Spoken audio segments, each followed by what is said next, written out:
Bismillahirrahmanirrahim. Assalamualaikum dear student. Welcome to my channel. Please subscribe my channel for more informative videos.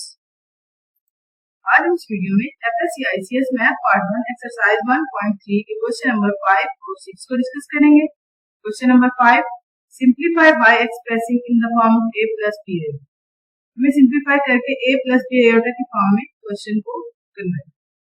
5 plus 2 under root minus 2, इसको हमने अब a plus b iota की form में change करना है।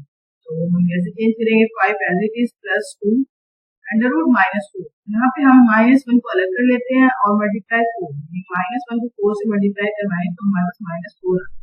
तो -1 में हमने इसलिए चेंज किया ताकि हम इसमें आयोटा स्केयर की वैल्यू पूछ सकें। यहाँ पे -1 को अलग अंडर रूट में कर लेंगे और 4 को एक अलग अंडर रूट में करेंगे। -1 अंडर रूट, -1 की जगह पे हम आयोटा स्केयर पुट कर देंगे, स्केयर से अंडर रूट कैंसिल हो जाएगा। यहाँ पे 4 है, 4 हमारे पास 2 की स्केयर बनता है तो यहाँ से भी स्केयर से अंडर रूट कैंसिल हो जाएगा। यहाँ हमारे पास 5 plus 2 into iota into 2 बचेगा। 2 to the 4, 4 5 plus 4 इस तरह से a plus b form change. Question number 5 का part second, 2 plus under root minus 3, 3 plus under root minus 3। यहाँ पे सबसे पहले हम माइनस जैसे हमने पहले अलग किया है, यहाँ पे भी दोनों जो अंडर रूट के अंदर हमारे पास -3 है, यहाँ पे हम -1 into मल्टीप्लाई 3 -1 मल्टीप्लाई बाय 3। -1 इसलिए अलग किया ताकि हम आयोटा की वैल्यू पुट कर सकें। तो यहाँ पे हम -1 का अंडर रूट अलग कर लेंगे और 3 का अंडर रूट अलग कर लेंगे। अब यहाँ पे -1 की जगह पे आयोटा स्केयर पुट करेंगे। आयोटा स्केयर हमारे पास यहाँ पे स्केयर से अंडर रूट कैंसिल हो जाएगा। यहाँ पे भी हम आयोटा स्केयर पुट करेंगे, स्केयर से अंडर रूट कैंसिल हो जाएगा। यहाँ पे हमारे पास आ जाएगा 2 plus under root 3 iota, 3 plus under root 3 iota. उसके बाद अब हमें इसको मल्टीप्लाई करवाना है 2 को 3 plus अंडर रूट 3 आयोटा से और अंडर रूट 3 आयोटा को 3 plus अंडर रूट 3 आयोटा से मल्टीप्लाई करवाएंगे तो हमारे पास इस तरह से आ जाएगा 6 plus 5 under root 3 iota plus 3 iota square. यहाँ पे आयोटा स्केयर की वैल्यू पुट कर देंगे -1 पुट करेंगे प्लस माइनस माइनस हो जाएगा 6 minus 3 3 plus 5 under root 3 iota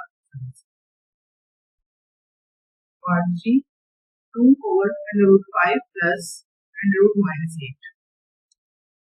यहाँ पे हमारे पास अंडर रूट -8 आ रहा है। -8 को हम -1 को अलग कर लेंगे और 8 को अलग लेंगे, -1 मल्टीप्लाई बाय 8। तो -1 को 8 से मल्टीप्लाई करवाएंगे तो -8। अब हमें यहाँ पे -1 अंडर रूट अलग कर लेना है और 8 अंडर रूट अलग करना है। तो यहाँ पे जो -1 अंडर रूट है, यहाँ पे आयोटा स्केयर पुट करेंगे, स्केयर से अंडर रूट कैंसिल हो जाएगा और आयोटा पे मेरे पास अंडर रूट -1 तो साइड से स्केयर लेंगे तो -1। और यहाँ पे हमारे पास जो है आयोटा डिनोमिनेटर में आ रहा है, इसलिए हम इसको रैशनलाइज करेंगे। रैशनलाइज करने के लिए हम क्या करते हैं, हमारे पास जो डिनोमिनेटर में वैल्यू होती है उसमें हम देखते हैं कि जो आयोटा के साथ साइन है उससे अपोजिट को रैशनलाइज करेंगे, उससे मल्टीप्लाई को माना और डिवाइड करेंगे। अब यहाँ पे 2 मल्टीप्लाई हो जाएगा under root 5 minus under root 8 iota से और नीचे हमारे पास फार्मूला बन रहा है a प्लस b और a माइनस b। हमारे पास किसके इक्वल होता है a square minus b square. तो under root 5 square minus under root 8 iota square. यहाँ अंडर रूट स्क्वायर से अंडर रूट कैंसिल हो जाएगा और यहाँ पे भी हमारे पास स्क्वायर से अंडर रूट कैंसिल हो जाएगा, आयोटा स्क्वायर। आयोटा स्क्वायर की वैल्यू पुट करेंगे -1 माइनस माइनस प्लस 5 प्लस 8 हो जाएगा 13। यहाँ पे हम फिर इसको अगला लिख देंगे 2 into under root 5 over 13 minus under root 8 over 13 iota.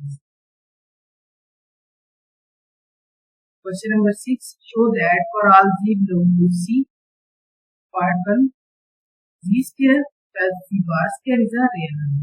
तो चलिए लेट कर लेते हैं complex number z equal to a plus b iota और z बार जो हमारे पास होता है यहाँ पे आयोटा के साथ जो भी साइन होता है उससे a माइनस b। अब हमें z का और z बार का स्क्वायर ले लेना है। z बार का स्क्वायर लेंगे, z का स्क्वायर लेंगे तो हमारे पास आ जाएगा a plus b iota square और z बार का स्क्वायर लेंगे तो हमारे पास a minus b iota square. यहाँ हमारे पास प्लस के पास होता है a square plus b square plus 2ab और यहाँ पे a square plus b square minus 2ab। यहाँ पे हम फॉर्मूला ओपन कर लेंगे। उसके बाद हमारे पास इन दोनों को ऐड करना है, हम इन दोनों को ऐड कर लेंगे। यहाँ पे एक हमारे पास प्लस 2ab आयोटा और माइनस 2ab आयोटा हमारे पास कैंसिल हो जाएगा। यहाँ पे a square plus a square 2a square हो जाएगा और माइनस बी स्क्वायर और माइनस बी स्क्वायर माइनस का 2b स्क्वायर, यहाँ से हम 2 को पहले ले लेंगे, a square minus b square is answer, b square plus b bar square मतलब ये कॉमन सही होगा z minus c bar whole square is a real number. Let कर लेते हैं z equal to a plus B होगा, next number let कर लिया, इसमें z बार लेंगे a माइनस बी आएगा। अब सबसे पहले हमें ब्रैकेट को सॉल्व करना है, z माइनस z बार तो a प्लस बी आएगा minus into a minus B आएगा, ब्रैकेट इसलिए लगाए क्योंकि बाहर माइनस है, माइनस की वजह से जो हमारे ब्रैकेट के अंदर वाली वैल्यूज के साइन होते हैं चेंज हो जाते हैं, plus minus minus minus minus plus हो जाएगा, और यहाँ पे हमारे पास अब a पॉजिटिव है ये नेगेटिव है, ये कैंसिल हो जाएगा, प्लस का बी आयोटा और प्लस का बी आयोटा 2b, उसके बाद हमें जो हमारा आंसर आएगा माइनस करने के बाद उसका स्क्वायर लेना है, taking square on both side, square ले लेंगे, यहाँ पे 4b स्क्वायर आयोटा स्क्वायर हो जाएगा, आयोटा स्क्वायर की वैल्यू -1 पुट करेंगे तो यहाँ पे -4b स्क्वायर, तो plus z minus c bar square is a real number. Thanks for watching.